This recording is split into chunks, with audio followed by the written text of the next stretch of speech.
My world came crashing down that fateful evening. The words I overheard pierced my soul like daggers, shattering the illusion I had clung to for nearly 2 decades. As I stood frozen in the hallway, the muffled voices of my husband, Carl, and my stepson, Dean, echoed with treacherous clarity. "Once Dean graduates, we can finally cut her loose." Carl's callous whisper sent chills down my spine. "She's served her purpose and we won't need her or her money anymore." Dean's nonchalant reply crushed what little hope remained in my heart. "Sounds good, Dad. It's been a long con, but we played her perfectly." Their words hung heavy in the air, a cruel reminder of the deceit that had shrouded my life for years. I stumbled back, my legs trembling, as the realization hit me like a freight train. Carl and Dean had been using me all this time, exploiting my love and resources for their own selfish gains. Memories flooded my mind. Moments I had once cherished, now tainted by the bitter truth. The first time Carl had swept me off my feet, with his charming smile and promises of a happy family life after my divorce. The way he had introduced me to his young son, Dean, and how I had embraced the role of a loving stepmother, determined to give them both the stability they craved. Little did I know, their affection was a mere facade, a carefully crafted ruse to lure me into their web of lies. As the years passed, the cracks in our relationship became more apparent, but I had chosen to ignore them, blinded by an unwavering commitment to our supposed family. Carl's subtle manipulations, his constant need for financial support under the guise of building a better future for us all. Dean's growing indifference towards me, the once affectionate child, now distant and aloof. The signs had been there all along, but I had been too naive, too trusting to see the truth. Tears streamed down my face as I retreated to the sanctity of my bedroom, my sanctuary now tainted by the betrayal that lingered in every corner. I cried not only for the life I had lost, but also for the person I had become, a pawn in their twisted game, a means to an end. As the shock subsided, a newfound determination took root within me. I would not be a victim any longer. It was time to take back control, to reclaim the dignity they had stolen from me. With quiet resolve, I began to formulate a plan, a blueprint for my liberation from the shadows of deceit that had encompassed my existence for far too long. As I lay awake that night, my mind drifted back to the fateful day when I first met Carl. It was a time of vulnerability, a period of transition after my divorce from my first husband, Jack. I was emotionally drained, struggling to find my footing in the aftermath of a broken marriage. Carl had appeared like a beacon of hope, a charming and supportive figure who promised to mend my shattered heart. With his warm smile and reassuring words, he swept me off my feet, offering the stability and companionship I so desperately craved. "Let me take care of you, Marla," he had whispered, his voice like velvet. "You've been through so much. It's time for you to be cherished the way you deserve." Blinded by his charisma and my own vulnerability, I had fallen for his act, hook, line, and sinker. Little did I know that beneath the facade of kindness lurked a master manipulator, a man driven by greed and selfishness. When Carl introduced me to his son Dean, a shy and seemingly well-behaved child, I embraced the role of a stepmother wholeheartedly. I poured my heart and soul into nurturing this broken family, determined to create a loving and supportive environment for us all. "I promise to be the best mom you could ever hope for," I had told the wide-eyed boy, pulling him into a warm embrace. Dean had nodded silently, his small arms wrapping around me with a hesitant affection that gradually grew stronger over time. Or so I had thought. In hindsight, the signs of their true intentions had been there from the beginning, but I had been too blinded by love and hope to see them. Carl's constant need for financial assistance, his insistence that I quit my job to focus on being a homemaker, it had all been part of his grand scheme. "A happy family needs a strong foundation," he would say, his eyes gleaming with what I now recognize as pure manipulation. "Let me handle the finances, darling. Your role is to create a loving home for us." And like a fool, I had fallen for his lies, sacrificing my career and independence to cater to his every whim. As for Dean, his transformation from a seemingly affectionate child to a cold and indifferent young man had been gradual yet unmistakable. The once loving hugs and eager conversations had given way to curt nods and disinterested grunts. "Leave him be," Carl would say whenever I expressed concern. He's just going through a phase. Boys will be boys. But the truth was far more sinister than I could have ever imagined. Dean's detachment was not a phase, but a calculated move, a part of the grand deception orchestrated by him and his father. As the memories flooded back, I felt a surge of rage coursing through my veins. How could I have been so blind, so trusting? These men, the very people I'd poured my heart and soul into, had been using me all along, exploiting my love and resources for their own selfish gains. Tears of anger and betrayal stung my eyes, but I refused to let them fall. No more tears, I vowed. From this moment on, I would fight back, reclaiming the life and dignity they had stolen from me. The scales had fallen from my eyes, and I would not rest until justice was served. In the days that followed my devastating discovery, I found myself hyper-aware of every interaction, every word uttered by Carl and Dean. What had once been mere background noise now carried weight, each statement and action a potential clue to the depths of their betrayal. It was during one of our family dinners that the first crack in their facade appeared. As we sat around the table, Carl cleared his throat, his expression one of feigned concern. "Marla, dear, I've been meaning to discuss something with you," he began, his tone sickly sweet. "It seems our finances have taken a bit of a hit lately, and I may need to dip into your savings to keep us afloat." My heart sank at his words, but I maintained a calm exterior, determined not to reveal the tempest raging within me. "Of course, honey," I lied, forcing a smile. "Whatever you need to do to keep our family secure." Dean remained silent throughout the exchange, his eyes downcast as he shoveled food into his mouth, seemingly disinterested in the conversation. Little did they know that I had already begun my own investigation, meticulously combing through our financial records and uncovering a trail of deception that stretched back years. Carl's investments and business ventures, all smoke and mirrors, designed to siphon my hard-earned savings into his own pockets. As the days progressed, the instances of their disregard for my well-being became more blatant. Carl would frequently dismiss my concerns with a wave of his hand, while Dean would openly ignore my attempts at conversation, preferring to bury his nose in his phone or disappear into his room for hours on end.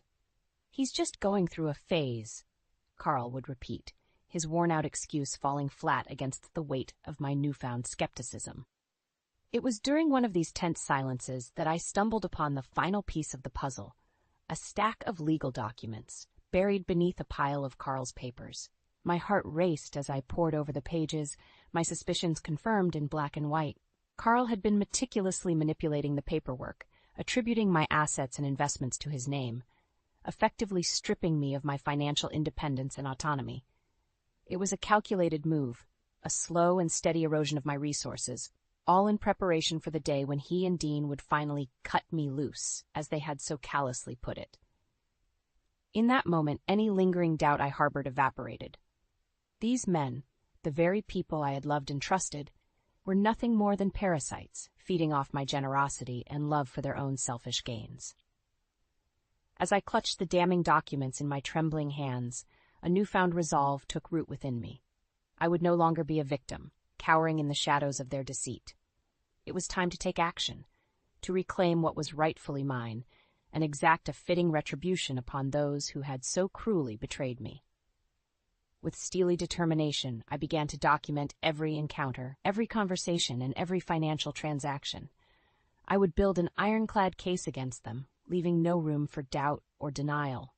And when the time was right, I would strike, unleashing the full force of my fury upon these traitors who had dared to call themselves family.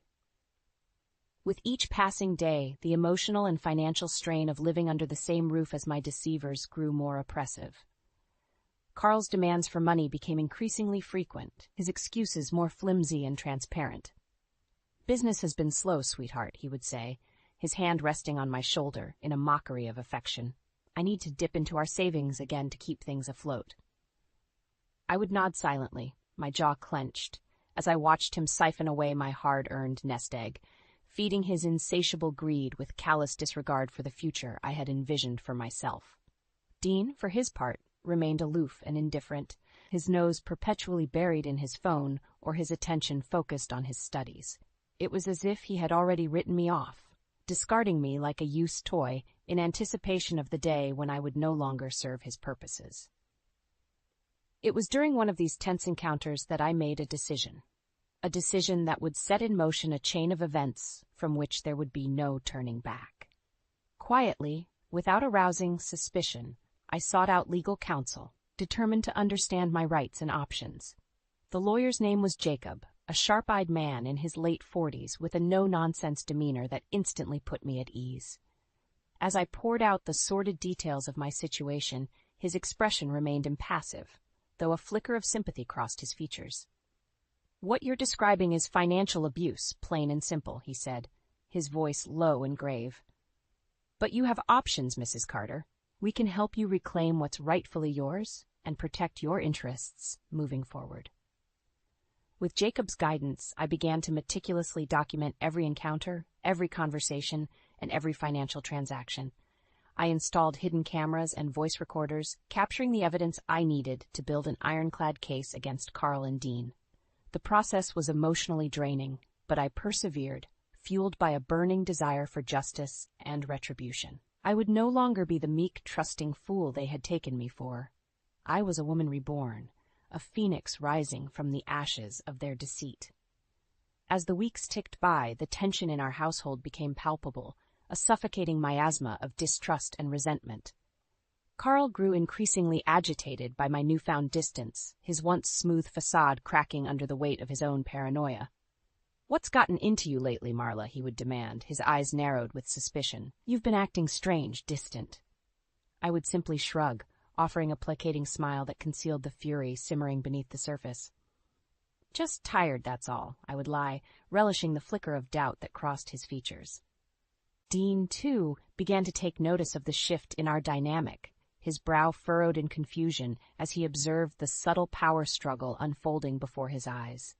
Little did they know that with each passing day, I was inching closer to my goal. The day when I would finally break free from their toxic grip and reclaim the life they had so callously stolen from me. As the countdown to Dean's college graduation loomed ever closer, I knew my window of opportunity was rapidly shrinking.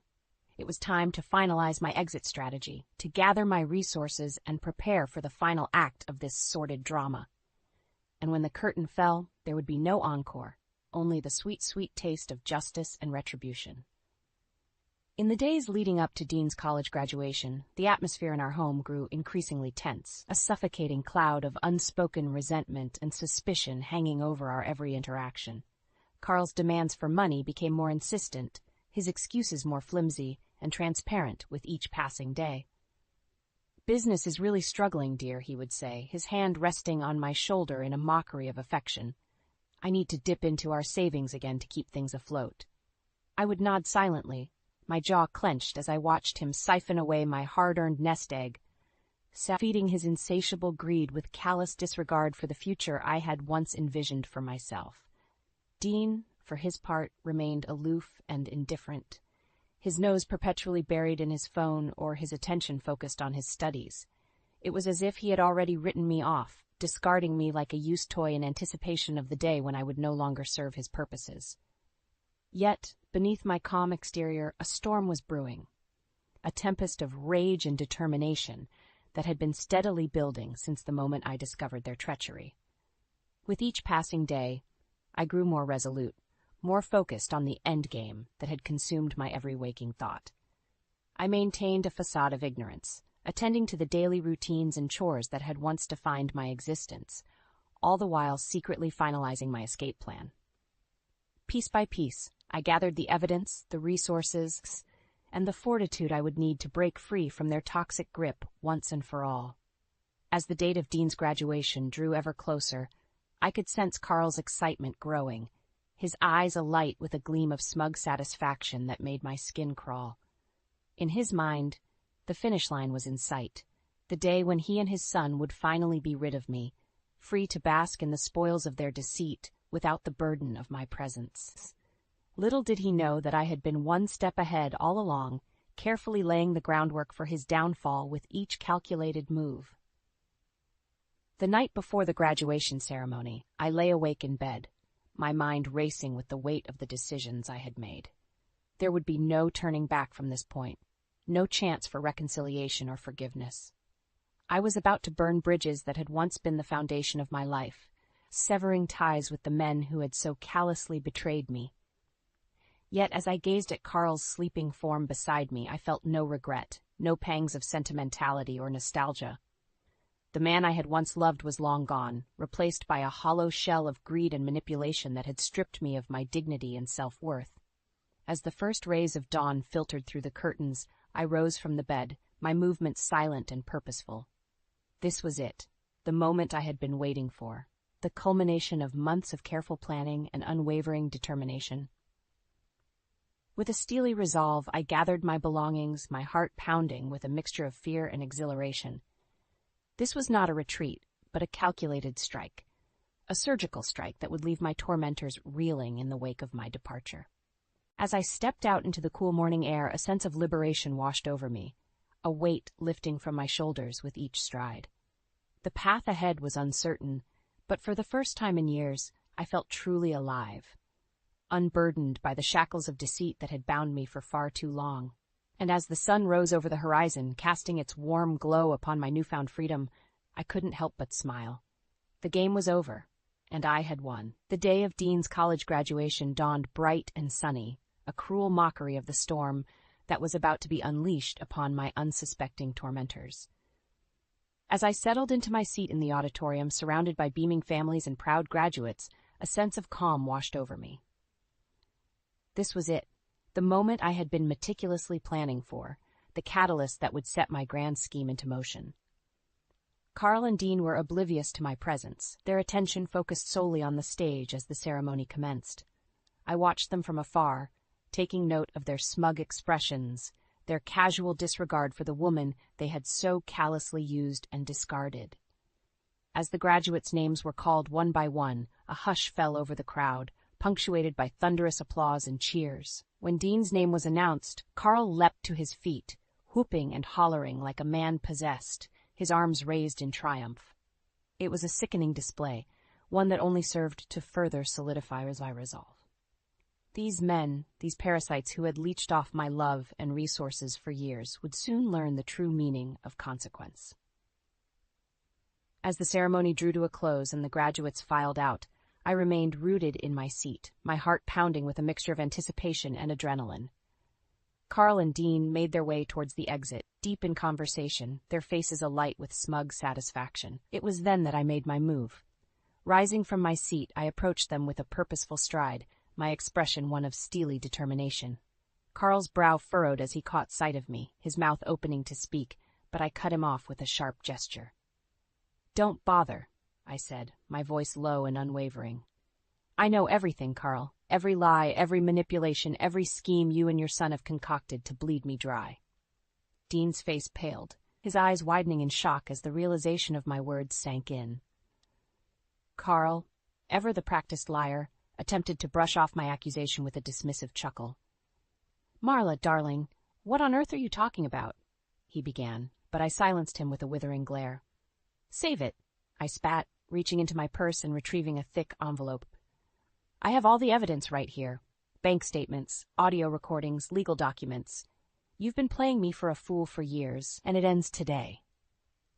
Carl's face contorted with rage, his mask of affability crumbling as he lunged towards me.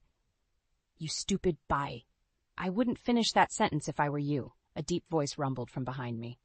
I turned to see Jacob, my lawyer, flank two burly security guards. Their presence alone was enough to give Carl pause, his bluster deflating as he realized the precarious position he now found himself in. "Mrs. Carter has made her decision," Jacob continued, his tone brooking no argument. "She's separating her assets from yours, effective immediately. Any attempt to contest it or retaliate will be met with swift legal action." Carl opened his mouth to protest, but the words died on his lips as he took in the severity of the situation. He was trapped, ensnared in the very web of deceit he had so carefully woven over the years. With a resigned slump of his shoulders, he turned to me, his eyes burning with impotent fury. "You'll regret this, Marla," he hissed. "Mark my words." But his threats fell on deaf ears. I had already won, and there was nothing he could do to stop the wheels of justice from turning. As I walked away, leaving Carl and Dean to stew in the wreckage of their own making, a sense of liberation washed over me. The shackles of their deceit had finally been broken, and I was free to reclaim the life and dignity they had stolen from me. And as the warm sun caressed my face, I couldn't help but smile. Justice, at long last, had been served. The days following my public confrontation with Carl and Dean were a whirlwind of activity. No sooner had I walked away from the graduation ceremony, leaving them sputtering in impotent rage, than the true weight of my actions began to sink in. I had burned the bridge, torched the very foundation upon which my life had been built for nearly 2 decades. There was no going back, no chance for reconciliation or forgiveness.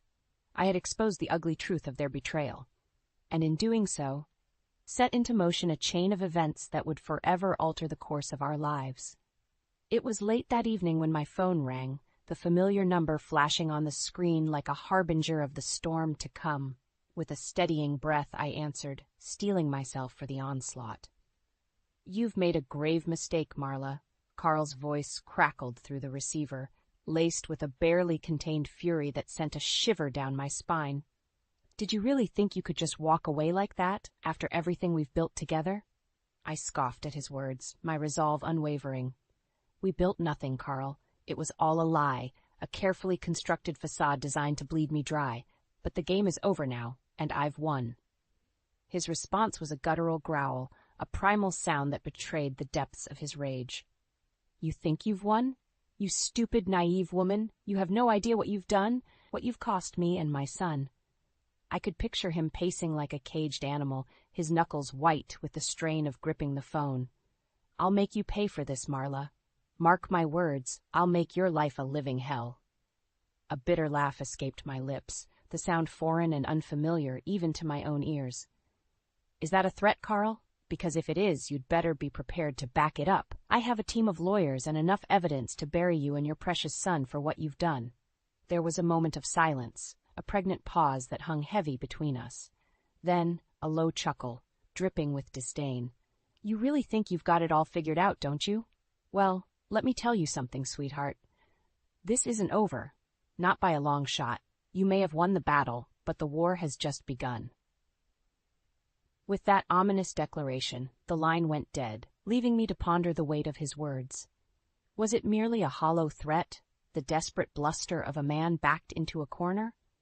Or was there truth to his vow, a promise of retaliation that would haunt my every step? In that moment, I realized that my journey was far from over. The road ahead would be fraught with challenges, with battles to be fought and demons to be faced. But I was no longer the meek, trusting woman who had been so easily manipulated and exploited. I was a warrior, forged in the fires of betrayal and tempered by the hard-won lessons of life. And as I set about the task of rebuilding my life from the ashes of their lies, I vowed to face whatever came my way with the same steely resolve that had carried me this far. The first order of business was to sever the remaining ties that bound me to Carl and Dean, to excise their toxic influence from every corner of my existence. I reached out to mutual friends and family members, laying bare the sordid truth of their schemes and the depths of their deceit. The reactions were a mixed bag. Some expressed shock and disbelief, while others admitted to harboring suspicions all along. But one thing was clear. The facade had been shattered, and Carl and Dean were left exposed, their true natures laid bare for all to see. As word spread like wildfire through our once tightly knit social circle, the backlash was swift and severe. Friendships were severed, invitations rescinded, and the once respected father and son found themselves ostracized, cast out from the very community they had sought to exploit. It was a harsh punishment, but one that paled in comparison to the pain and suffering they had inflicted upon me. As I watched their world crumble around them, a sense of vindication washed over me, a heady cocktail of relief and triumph that left me feeling both empowered and humbled. For in the end, justice had been served, not by my hand alone, but by the collective weight of truth and consequence. And as I turned my gaze towards the future, a future free from the shackles of their deceit, I knew that no matter what challenges lay ahead, I would face them head-on, unbowed and unbroken. The months that followed my escape from Carl and Dean's clutches were a whirlwind of change and self-discovery. With their toxic influence finally excised from my life, I found myself embarking on a journey of rebirth, shedding the shackles of my past like a snake shedding its skin. I left the city that had been the backdrop to my years of suffering, trading the familiar streets and haunted memories for the promise of a fresh start elsewhere. In a new town, with new surroundings, I felt a weight lift from my shoulders, a weight I hadn't even realized I'd been carrying until it was gone. Gone were the constant reminders of my betrayal, the whispers and sidelong glances that had dogged my every step in the aftermath of my confrontation with Carl and Dean. Here, in this unfamiliar place, I was free to reinvent myself, to reclaim the person I had been before their deceit had tainted my very existence. And so, I threw myself headlong into the task of rebuilding, pouring my energy and focus into rediscovering the passions and ambitions that had once defined me. I returned to the workforce, taking a job that reignited the flames of my long-dormant career aspirations. With each day, I felt myself growing stronger, more confident, more alive. It was during this period of rebirth that the news reached me, a whisper on the grapevine that quickly grew into a roar of schadenfreude. Dean, the once promising young man whose future had been the centerpiece of his father's machinations, had dropped out of college. The reasons were murky, but the underlying truth was clear. Without my financial support, without the steady stream of resources they had so callously exploited, their grand plans had crumbled to dust. The very future they had sought to secure through deceit and manipulation had slipped through their grasping fingers, undone by their own greed and hubris. As for Carl, the once charming manipulator found himself a pariah, shunned and ostracized by the very social circles he had once moved through with such ease. His attempts to rebuild his reputation and regain his footing were met with scorn and derision, a testament to the depths of his betrayal and the enduring power of truth. In the wake of their downfall, a part of me felt a twinge of satisfaction, a vindictive pleasure in witnessing the karmic consequences of their actions. But that fleeting sense of triumph was quickly overshadowed by a deeper, more profound realization. I was free. Free from the shackles of their deceit, free from the weight of their lies, and free to chart my own course, unencumbered by the baggage of the past. It was a heady, intoxicating feeling, one that filled me with a sense of possibility and potential that I had long since forgotten. As the months turned into years, the details of my ordeal began to fade, the sharp edges of pain and betrayal softening into the hazy recollections of a life left behind. Carl, once the center of my universe, became little more than a footnote in the grand narrative of my existence, a cautionary tale, a reminder of the depths to which the human heart can sink when consumed by greed and selfishness. And yet, even as the scars of his treachery faded, I found myself forever changed by the experience, tempered by the fires of adversity and forged into a stronger, more resilient version of myself. The woman who had once been so easily manipulated and exploited was gone, replaced by a warrior, a survivor who had stared into the abyss of deceit and emerged victorious, her dignity and self-worth intact. As I looked back on the winding path that had brought me to this point, I felt a swell of pride and gratitude, pride in my own strength and resilience, and gratitude for the hard-won lessons that had shaped me into the woman I had become. And as I turned my gaze towards the future, a future brimming with possibility and promise, I couldn't help but smile. For in the end, it was not Carl or Dean who had emerged triumphant, but me, the woman who had dared to stand up to their lies and reclaim her life, one courageous step at a time.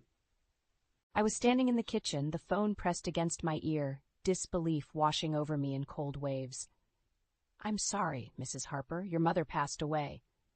The voice on the other end, a doctor from Chicago General Hospital, sounded distant, like a faint echo in a long, empty hallway. "My mother?" I murmured, my voice barely a whisper. The room spun, and I gripped the countertop for support. Last week, we had talked about her coming over for Thanksgiving. She was fine then. How could this be? I had to tell Martin. He had been working in Europe for the past 3 months, and communication had been sparse, but he needed to know. I dialed his number, my hands trembling. After several rings, he answered. "Martin, it's Elaine. My mom, she passed away." There was a pause, and then his voice, devoid of warmth, came through. "Oh, I see. Look, Elaine, I'm really tied up right now. I've got a trip planned with the guys to Barcelona. Can't really skip it. His words hit me like a physical blow. You're not coming back? Not even for the funeral? I struggled to keep my voice steady. Elaine, you know how it is with my job. I'll be back in a couple of months. Just handle things there, okay? And without waiting for my response, he hung up. I stood there, the phone still in my hand, feeling a hollow emptiness growing inside me. My mother was gone, and the man I had spent 20 years with couldn't care less. The next few days passed in a blur of arrangements and condolences, a relentless march of reality that I navigated like a ghost. It was on the third day, in the midst of this, that I received another call that seemed to stop time altogether. It was Martin's brother, Alex. Elaine, there's been an accident. Mom and Dad, they're gone. The phone slipped from my grasp and clattered to the floor. Martin's parents, too? It felt like some cruel joke, a nightmare I couldn't wake up from. I called Martin, but his phone went straight to voicemail. I left message after message, each one more desperate than the last. I couldn't go to his parents' funeral. Without Martin, I was just an outsider, a reminder of the son who couldn't be bothered to show up. The thought of their empty seats, an unspoken accusation in the air, was unbearable. As the days passed, I found myself sitting alone in the house we had built together, surrounded by memories that now seemed like lies. I thought back to how we met, introduced by our fathers who were old college friends. It had felt like a fairy tale then, our families joining together in a bond of love and friendship. But as the years went by, the fairy tale had slowly faded. Martin was always busy, always absent. His work was his life, and I, along with our son Peter, were just fixtures in his world. When Peter was 10, my father passed away. My rock, my confidant, gone. Martin had been away on a business trip then, too. I was left alone to deal with the grief, to support our son, to keep the family together. And now, with both our families shattered, I was alone again. Our marriage had become a routine of loneliness and resentment. I was the homemaker, the silent supporter, while Martin was the absent provider. But was he really providing, or just running away from a life he no longer wanted? I tried to remember the last time we had laughed together or shared a moment of genuine connection. But all I could see was the growing distance between us, a chasm filled with unspoken words and unmet needs. As I sat there, lost in my thoughts, I realized that this wasn't just about his absence. It was about the lack of respect, the lack of empathy. It was about a marriage that had become a hollow shell of what it once was. And as the sun set, casting long shadows across the room, I knew that something had to change. I couldn't live in this shadow any longer. The days following the funerals were a whirlwind of silent houses and unanswered calls. I tried to reach Martin again, but it was as if he had vanished off the face of the earth. That's when the memories began to creep in, unwelcome and unbidden. I remembered our early days, how Martin's charm and ambition had swept me off my feet. We were young, in love, and the world seemed full of possibilities. But as years passed, the man I fell in love with started to fade, replaced by someone consumed by work and his own needs. I was pulled from my reverie by a knock on the door. Standing there was Alex, Martin's younger brother. His eyes were red-rimmed, his usual cheerful demeanor nowhere in sight. Elaine, I can't believe he didn't show up. Not even a call, he said, his voice heavy with grief and disbelief. I know, Alex. I've been trying to reach him, but... Nothing. Alex shook his head, his anger palpable. You know, Elaine, there's something deeply wrong with him. Mom and Dad deserved better. You deserve better. His words struck a chord in me. Deserve better. The thought had crossed my mind, but hearing it from someone else made it real. It wasn't just me feeling this way. Elaine, if you need anything, just let me know, okay? Alex offered before he left, a hint of worry in his eyes. That night, as I lay in bed, the house eerily quiet, I realized how much of my life I had dedicated to a man who saw me as nothing more than a convenience. The love, the support, the sacrifices, it was as if they meant nothing to him. A mixture of anger and resolve began to build within me. I wasn't going to be the silent, suffering wife anymore. I needed to find out what Martin was up to, what was so important that he couldn't even show up for his own parents' funeral. The next morning, I made a decision that would change everything. I hired a private investigator. It was a drastic step, but I needed to know the truth. The PI was a middle-aged woman named Sarah who had a no-nonsense air about her. "We'll find out what he's up to," Sarah assured me. "It won't take long." True to her word, within a week, Sarah came back with information that shattered any illusions I had left about Martin. Photos and reports of him with another woman in Barcelona, looking carefree and in love. As I looked at the photos, a cold, hard knot formed in my stomach. This wasn't just a business trip. This was a betrayal of everything our marriage was supposed to stand for. I confronted Martin over the phone. His response was a cocktail of excuses and deflections. "Elaine, you're blowing this out of proportion. It's just a work thing." "A work thing? Is that what you call this?" I countered, my voice shaking with anger. "You wouldn't understand. It's complicated," he snapped back, his voice cold and distant. I realized then that I was speaking to a stranger. The man I had married, the man I had built a life with, was gone.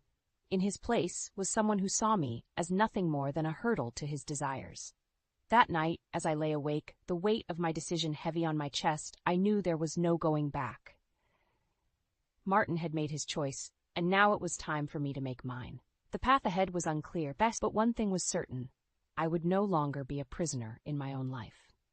The days after discovering Martin's betrayal were a blur of anger and disillusionment. Each morning, I awoke to the stark reality of my solitary struggle. The house, once filled with laughter and warmth, now echoed with the silence of betrayal. I busied myself with the mundane tasks of daily life, but my mind was elsewhere, consumed with thoughts of Martin's deceit. The images from the investigator's report haunted me, a constant reminder of his infidelity. One evening, as I was going through old photo albums, a picture of our wedding day caught my eye.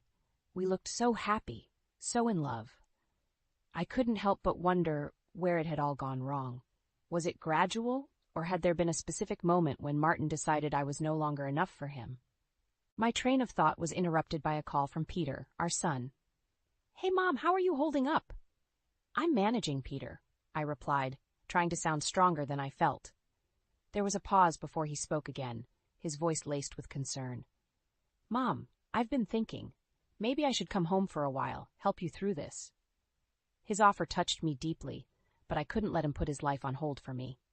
"No, Peter, you need to focus on your studies. I'll be fine." But Peter was insistent. "Mom, this isn't just about you. Dad's actions affect me too. I need to be there for you." His determination was a balm to my wounded heart. Despite Martin's absence, Peter had grown into a caring and responsible young man. His support gave me strength, and for the first time in a long while, I didn't feel so alone. A few days later, Peter arrived. His presence filled the house with a much-needed energy.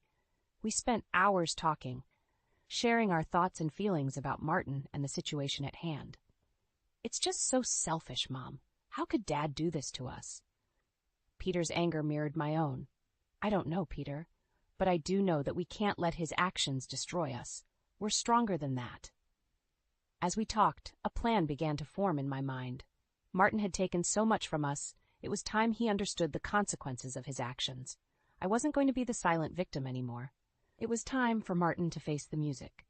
The following week, I met with a lawyer to discuss the possibility of divorce. The lawyer, a stern-faced woman named Mrs. Hammond, listened intently as I recounted the events of the past few weeks.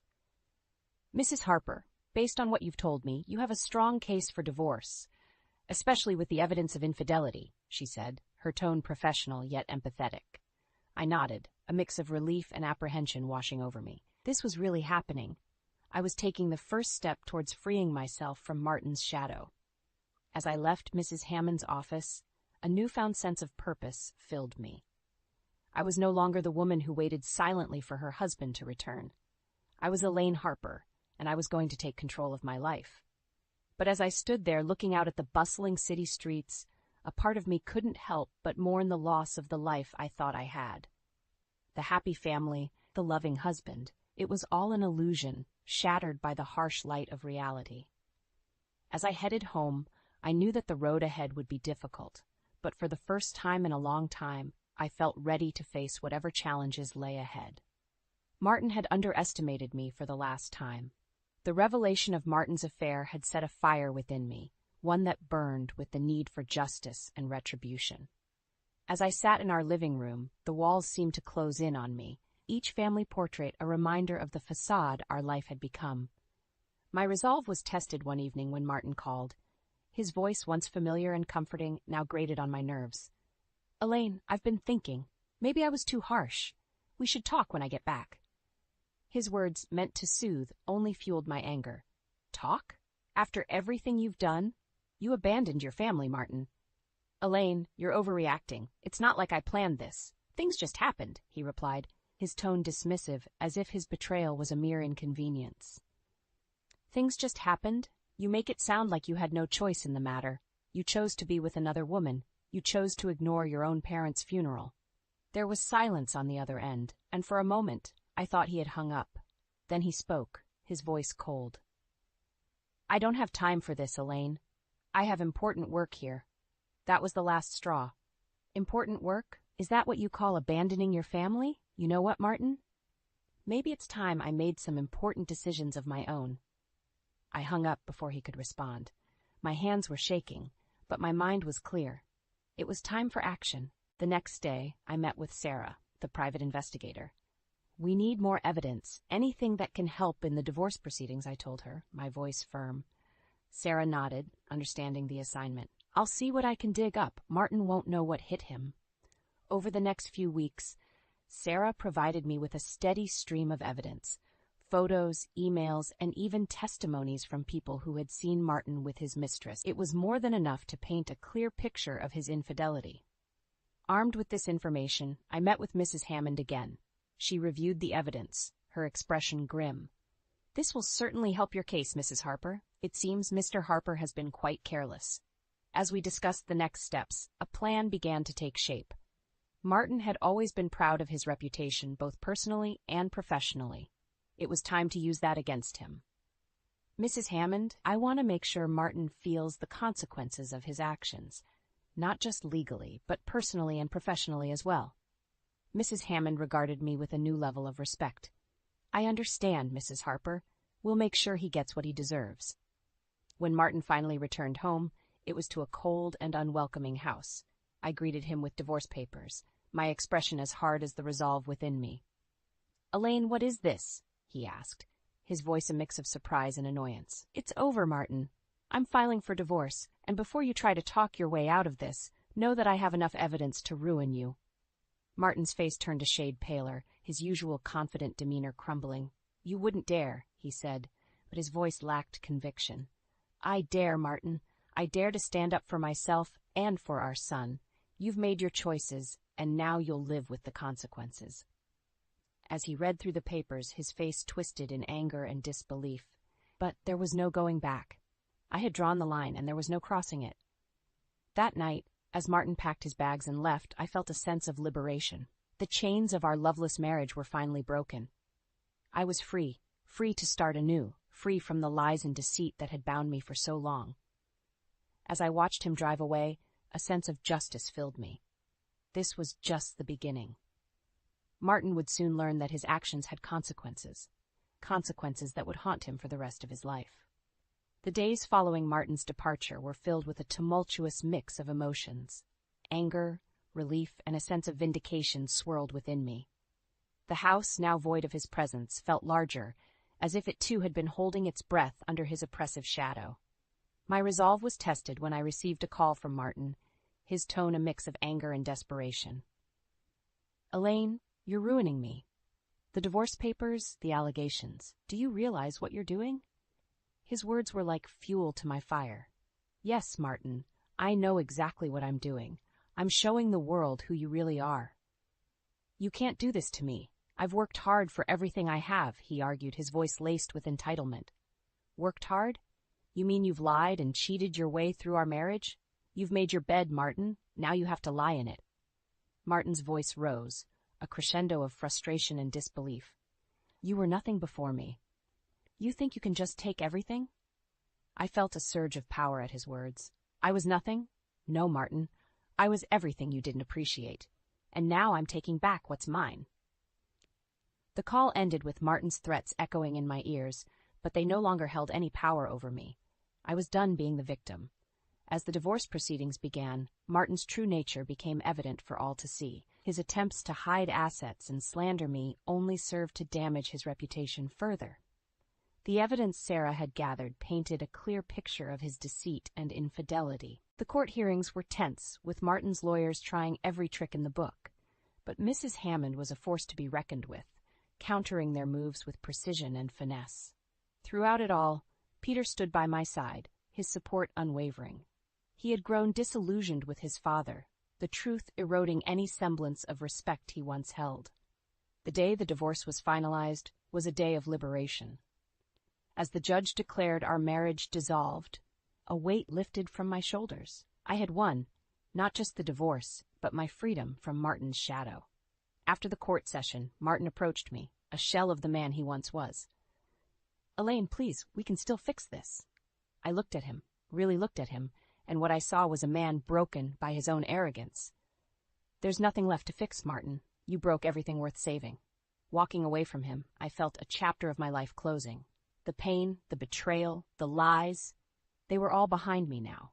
Ahead lay a path of my own making, free from the deceit that had clouded my life for so long. As I stepped out of the courthouse, the sun broke through the clouds, bathing the world in a warm golden light. It felt like a sign, a promise of new beginnings and brighter days ahead. I turned to Peter, a smile spreading across my face. "Let's go home, son. We have a new life to start."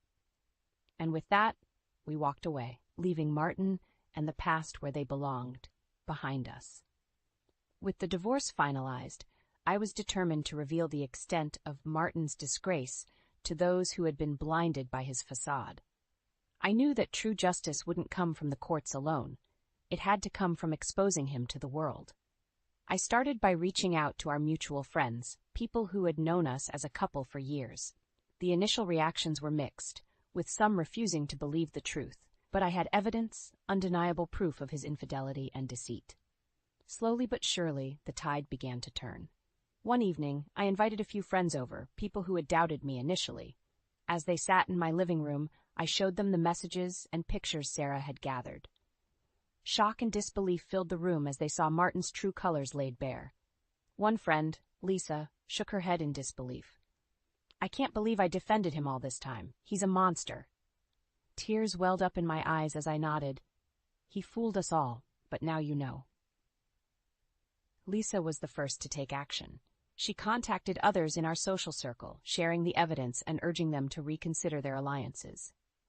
Soon, the once seemingly impenetrable wall of support around Martin began to crumble. One by one, our friends distanced themselves from him, appalled by his actions. The same people who had once admired him now saw him for what he was, a selfish, deceitful man who had no regard for anyone but himself. As Martin's social standing crumbled, he became increasingly isolated. His attempts to salvage his reputation only made things worse, as he lashed out at those who had abandoned him. His once strong network of contacts began to disappear, leaving him with no one to turn to. I watched with a sense of grim satisfaction as the man who had caused me so much pain faced the consequences of his actions. It wasn't enough for him to lose his friends. I wanted him to lose everything. One day, I received a call from Martin's former boss, Mr. Reynolds. He had heard about the divorce and the scandal surrounding Martin. "Elaine, I had no idea. I can't believe he would do such things." I sighed, my voice heavy with exhaustion. "It's been a long time coming, Mr. Reynolds. Martin's true nature finally caught up with him." Mr. Reynolds paused, then spoke with a hint of regret. "I'm sorry to hear about all of this, but I wanted to let you know that Martin's behavior at the company has also come to light. We've decided to terminate his employment." I felt a rush of vindication. "Thank you, Mr. Reynolds. It's about time he faced the consequences." As the news of Martin's termination spread, his world crumbled further. He had lost his job, his friends, and his reputation. It was a fall from grace that he couldn't recover from. But I wasn't done yet. I had one final move to make, one that would ensure Martin paid for his actions in the most significant way possible. With Martin's world in shambles, it was time for the final blow, the ultimate revenge that would ensure he paid for his sins. I had discovered a hidden secret during the divorce proceedings, one that would bring him to his knees. Late one evening, as I sat in my quiet home, I made the call I had been dreading but also eagerly anticipating. The voice on the other end was familiar, cold, and detached. "Martin, we need to talk." There was a long pause before he replied, his voice wary. "What do you want, Elaine?" "I want justice, Martin. I want you to pay for everything you've done." My words were deliberate, each one carrying the weight of my anger and determination.